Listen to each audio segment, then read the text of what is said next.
Praise the Lord, hallelujah.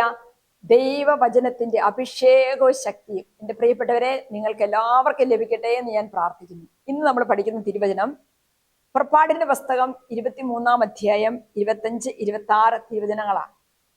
നിങ്ങളുടെ ദൈവമായ കർത്താവിനെ നിങ്ങൾ ആരാധിക്കണം. നിങ്ങളുടെ ദൈവമായ കർത്താവിനെ നിങ്ങൾ ആരാധിക്കണം.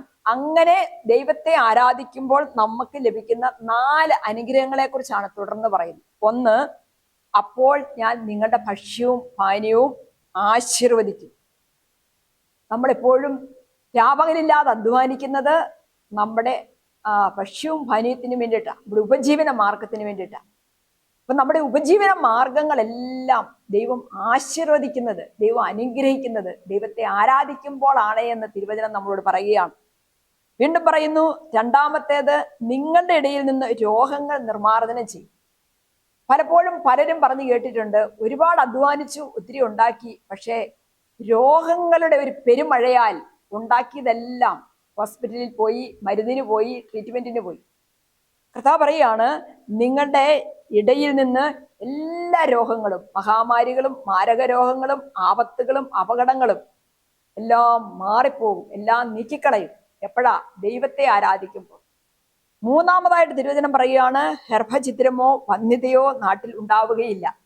അതായത് തലമുറകളെ അനുഗ്രഹിക്കും ദൈവം. മക്കളെ നൽകി മക്കളുടെ ജീവിതങ്ങളെ അനുഗ്രഹിച്ച് തലമുറകളെ ദൈവം അനുഗ്രഹിക്കും എന്ന് പറയുകയാണ് നമ്മൾ ദൈവത്തെ ആരാധിക്കാൻ തുടങ്ങുമ്പോൾ. വീണ്ടും നാലാമതായിട്ട് വചനം നമ്മളെ ഓർമ്മപ്പെടുത്തുന്നു, നിനക്ക് ഞാൻ ദീർഘായുസ് നൽകും. അതെ, ദൈവത്തെ ആരാധിക്കുന്നവരെ ഈ ഭൂമിയിൽ ദീർഘകാലം ജീവിക്കാൻ ദൈവമാണ് അനുവദിക്കുന്നത്. ദൈവമാണ് ആയുസ് തരുന്നത്. ആയുസിന്റെ ഉടയവൻ ദൈവമാണ്. ആകയാൽ പ്രിയപ്പെട്ടവരെ, ദൈവത്തെ നമുക്ക് ആരാധിക്കാം. ദൈവത്തിന് കൊടുക്കേണ്ട ആരാധന ദൈവത്തിന് കൊടുക്കാം എന്ന് പറയുമ്പോൾ നമ്മുടെ എല്ലാ അധ്വാനവും ദൈവത്തിൽ ആശ്രയിച്ചുകൊണ്ട്, ദൈവത്തിന് സമർപ്പിച്ചുകൊണ്ട്, ദൈവത്തിന്റെ ആശീർവാദം ചോദിച്ചുകൊണ്ട്, ദൈവത്തിന്റെ അനുഗ്രഹം സ്വീകരിച്ചുകൊണ്ട് നമുക്ക് ചെയ്യാം. ദൈവം നമ്മളെ എല്ലാവരും സമർത്ഥമായിട്ട് അനുഗ്രഹിക്കട്ടെ, അഭിഷേകം ചെയ്യട്ടെ എന്ന് പ്രാർത്ഥിക്കുന്നു. ആമേൻ.